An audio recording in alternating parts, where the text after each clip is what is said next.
You're listening to an audio article by the Common Constitutionalists.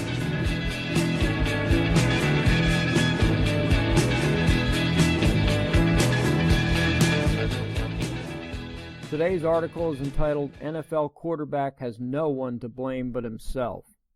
Once again, football season is upon us. Hooray! I can take off my black armband, signifying my mourning of the end of last season, as we all gear up for the next. My New England Patriots reported in yesterday to begin 2017 training camp, as did many other teams, and the Hall of Fame game is now only a week away. This is a time of year when all teams are equal, although some are a lot more equal than others. Every team is undefeated, all the big-name free agents have been snapped up, and fans are excited to see what their team's new acquisitions are capable of. However, there is a once-marquee player who is still unemployed. That is, of course, the former star quarterback of the San Francisco 49ers, Colin Kaepernick.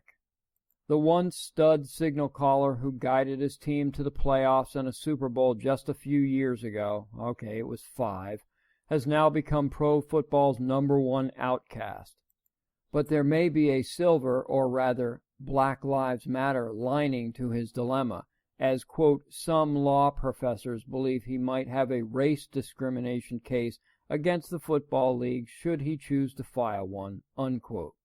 As you may recall, Kaepernick, as Rush likes to call him, Kaepernick to the rest of us, drew a firestorm of criticism when last year he elected to first sit and then take a knee rather than stand during the playing of each pre-game national anthem. Quote, I am not going to stand up to show pride in a flag for a country that oppresses black people and people of color, unquote, Kaepernick told NFL media in an exclusive interview after an August 2016 preseason game. Quote, to me, this is bigger than football, and it would be selfish on my part to look the other way. There are bodies in the streets and people getting paid leave and getting away with murder, unquote. Yes, folks, wiser words have never been spoken from an oppressed black man. And speaking of being selfish, what's selfish is becoming a total distraction to an otherwise good team, putting himself above the team with his buffoonish demonstrations, and contributing nothing while collecting a huge salary. The poor outcast is worth between $22 and $30 million. According to USC law professor and author of the book Negrophobia and the Reasonable Racism, The Hidden Costs of Being Black in America, Jody David Armour, Kaepernick has proven that he can play the game at a high level.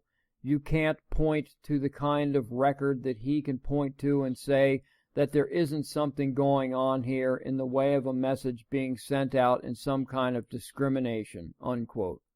Huh? I think he means that Colin is somehow being discriminated against.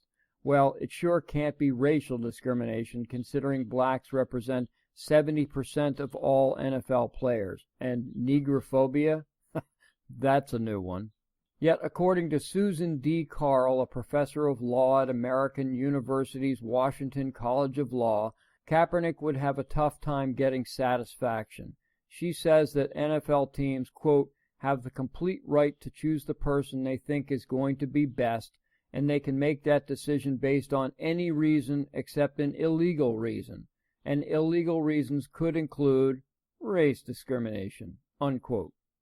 Colin Kaepernick isn't being signed by a team not because of race, but because he's an idiot and would have been a distraction to any team.